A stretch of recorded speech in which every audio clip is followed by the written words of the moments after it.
नमस्कार दोस्तों, स्वागत है आपका आज की बड़ी खबर में। आज तारीख है 19 अक्टूबर 2025, दिन रविवार। तो चलिए बिना किसी देरी के नजर डालते हैं आज की बड़ी सुर्खियों पर, खासकर उत्तर प्रदेश की उन बड़ी खबरों पर जो आपके लिए जानना बेहद जरूरी हैं। दिवाली तक कैसा रहेगा यूपी का मौसम? यूपी में अब बारिश के आसार नहीं। अगले 5 दिन रहेगा शुष्क मौसम। रातों में बढ़ेगी ठंडक, दिन में हल्की गर्मी। दिवाली पर मौसम साफ रहेगा, पर प्रदूषण बढ़ सकता है। 54 साल बाद खुलेगा बांके बिहारी का खजाना। धनतेरस पर आज 54 साल बाद बांके बिहारी मंदिर का खजाना खोला जाएगा। न्यायिक प्रशासनिक अधिकारियों और 4 गोस्वामी प्रतिनिधियों को ही प्रवेश की अनुमति दी गई है। माहौल श्रद्धा और उत्सुकता से भरा है। आत्मनिर्भर भारत की नींव। सीएम योगी बोले, ब्रह्मोस मिसाइल निर्माण आत्मनिर्भर भारत की नींव है। इससे 15,000 युवाओं को रोजगार और सालाना 200 करोड़ जीएसटी मिलेगा। आदरणीय प्रधानमंत्री जी और आदरणीय रक्षा मंत्री जी के कारण उत्तर प्रदेश के अंदर डिफेंस मैन्युफैक्चरिंग कॉरिडोर पर जो कार्य हो रहा है, अब तक हम लोगों ने 2,500 एकड़ से अधिक लैंड इसके लिए 6 के 6 नोड में उपलब्ध करवा दिया है। और इसके माध्यम से अब तक प्रदेश के अंदर 15,000 से अधिक नौजवानों को नौकरी मिली है। 15,000 से अधिक इन सभी 6 के 6 नोड्स में ये नौकरी प्राप्त हुई है। जियो का धमाका, 50 करोड़ यूजर्स पार। रिलायंस जियो ने 50 करोड़ यूजर्स का आंकड़ा पार किया है। कंपनी का ARPU बढ़कर 211.4 हो गया, जो पिछले साल से 8.4% ज्यादा है। बीते एक साल में जियो ने 2.76 करोड़ नए यूजर्स जोड़े हैं। रामनगरी की तर्ज पर सीतापुर की प्रसिद्ध तीर्थ नगरी नैमिषारण्य में 1.25 लाख दीप जलाकर भव्य दीपोत्सव मनाया गया। रंग बिरंगी लेजर लाइटों से ये नजारा ऐसा लगा जैसे धरती पर स्वर्ग उतर आया हो। महाराष्ट्र में भीषण हादसा, एक साथ 8 की मौत।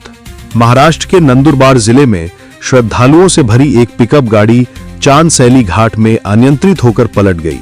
इस भयानक हादसे में 8 लोगों की मौत हो गई है, जबकि 8 लोग गंभीर रूप से घायल हैं।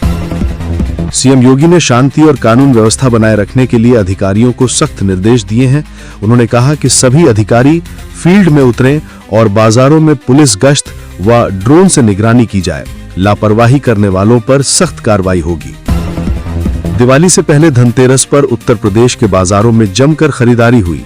गोरखपुर में करीब 1 करोड़ रुपए के झाड़ू बिके, जबकि वाराणसी के व्यापारियों को 4,000 करोड़ रुपए से ज्यादा का व्यापार होने की उम्मीद है। यूपी पुलिस अलर्ट और एससी का फैसला। दिवाली पर यूपी पुलिस हर गतिविधि पर नजर रख रही है। दूसरी ओर एससी ने यूपी में धर्म परिवर्तन के तहत दर्ज कई एफआईआर को रद्द कर दिया है। हरियाणा में वेस्ट वाटर टैंक में दम घुटने से 2 मजदूरों की मौत। हिसार के हांसी में एक होटल के वेस्ट वाटर टैंक में मोटर ठीक करने उतरे 2 मजदूरों की दम घुटने से दर्दनाक मौत हो गई। पुलिस ने शवों को पोस्टमार्टम के लिए भेज दिया है और मामले की जांच की जा रही है। यूपी में दिवाली पर निर्बाध बिजली। निजीकरण का विरोध कर रहे विद्युत कर्मचारियों ने उपभोक्ताओं के हित में बड़ा फैसला लिया है। उन्होंने दीपावली से भाई दूज तक कोई आंदोलन न करने का ऐलान किया है, जिससे इस दौरान उपभोक्ताओं को निर्बाध बिजली मिलेगी। दुनिया ने मानी भारत की ताकत। राजनाथ सिंह। लखनऊ से ब्रह्मोस मिसाइल की पहली खेप रवाना करते हुए राजनाथ सिंह ने कहा कि दुनिया ने अब भारत की ताकत को माना है।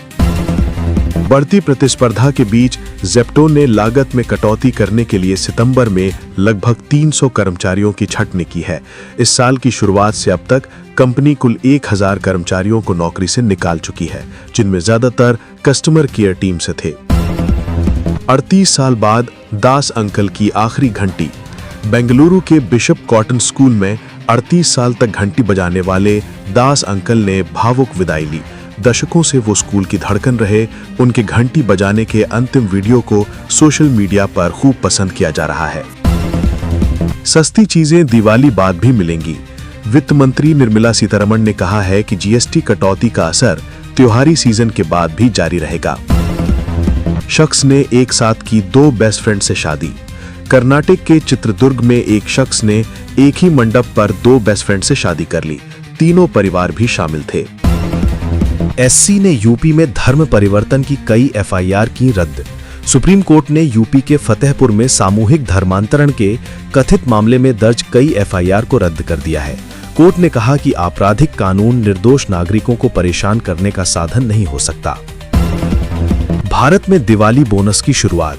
भारत में दिवाली बोनस की परंपरा 1940 में ब्रिटिश शासन में शुरू हुई। कर्मचारियों के विरोध के बाद सरकार ने राहत के रूप में बोनस दिया। 1965 में बोनस एक्ट पास हुआ, जिससे ये कानूनी बना। अब सरकारी कर्मचारियों को 30 दिन की सैलरी के बराबर बोनस मिलता है। हरिओम हत्याकांड, 16 आरोपी गिरफ्तार। रायबरेली में दलित व्यक्ति हरिओम वाल्मीकि की पीट-पीट कर हत्या के मामले में पुलिस ने 2 और आरोपियों को गिरफ्तार किया है। अब तक इस मामले में कुल 16 लोगों की गिरफ्तारी हो चुकी है। हरिओम के परिजनों से मिलने गए कांग्रेस प्रतिनिधिमंडल को पुलिस ने रोका। हरिओम वाल्मीकि के परिजनों से मिलने फतेहपुर पहुंचे कांग्रेस के प्रतिनिधिमंडल को पुलिस ने रोक दिया है। यूपी कांग्रेस ने एक्स पर लिखा, रायबरेली में फतेहपुर के हरिओम की पीट-पीट कर हत्या की गई थी। घटना के तथ्यों की सच्चाई छुपाने के लिए तानाशाही बीजेपी सरकार ने पुलिस को आगे करके पीड़ित परिवार से मिलने से रोक दिया है। सरकार को आखिर किस बात का डर है? क्या सरकार को भय है कि सच्चाई सामने आने पर पोल खुल जाएगी? पूरी तरह वेजिटेरियन है ये नॉनवेज। आपने किया ट्राई? नॉनवेज खाने का मन है पर सेहत या आस्था आड़े आती है। ऐसे लोगों के लिए प्लांट बेस्ड मीट अच्छा विकल्प है, जो कलर, टेस्ट और टेक्सचर में एनिमल मीट जैसा होता है, पर इसे जानवरों से नहीं बल्कि फैक्ट्री में प्लांट बेस्ड चीजों से तैयार किया जाता है। ये दिल और संपूर्ण सेहत के लिए असली मीट जैसा नुकसानदायक भी नहीं। 2024 में भारत में इसका बाजार 98.6 मिलियन डॉलर था, जिसकी 2033 तक 737.9 मिलियन डॉलर होने की संभावना है। अखिलेश बोले, बीजेपी अंग्रेजी हुकूमत के रास्ते पर चल रही, फुट डालो। और बिहार विधानसभा चुनाव के लिए सीएम योगी आदित्यनाथ को स्टार प्रचारक बनाए जाने पर अखिलेश यादव ने तंज कसा है। अखिलेश ने कहा, मुख्यमंत्री जी, बिहार चुनाव में स्टार प्रचारक नहीं स्टार विभाजक बनकर गए हैं। बीजेपी जब से सत्ता में आई है, हर स्तर पर भेदभाव हो रहा है। बीजेपी बहुत बड़ी जातिवादी पार्टी है। बीजेपी का एनडीए नेगेटिव गठबंधन है। वे अंग्रेजी हुकूमत की नीति फूट डालो और शासन करो के रास्ते पर चल रहे हैं। कार में छोड़ देते हैं कीमती सामान, तो देखें ये वीडियो। अक्सर लोग कार पार्क करते समय अपना फोन, पर्स और हैंडबैग वहीं छोड़ देते हैं। उन्हें लगता है कि कार लॉक है तो डर कैसा। ये वीडियो आपकी ये सोच बदल देगा। हरियाणा के फरीदाबाद में एक बदमाश ने एक कंपनी के बाहर खड़ी कार का शीशा तोड़कर 12 लाख रुपयों से भरा बैग चुरा लिया। ये वीडियो सोशल मीडिया पर वायरल हो रहा है। इसे उन दोस्तों के साथ शेयर करें जो अपनी कार में कीमती सामान छोड़ने की लापरवाही करते हैं।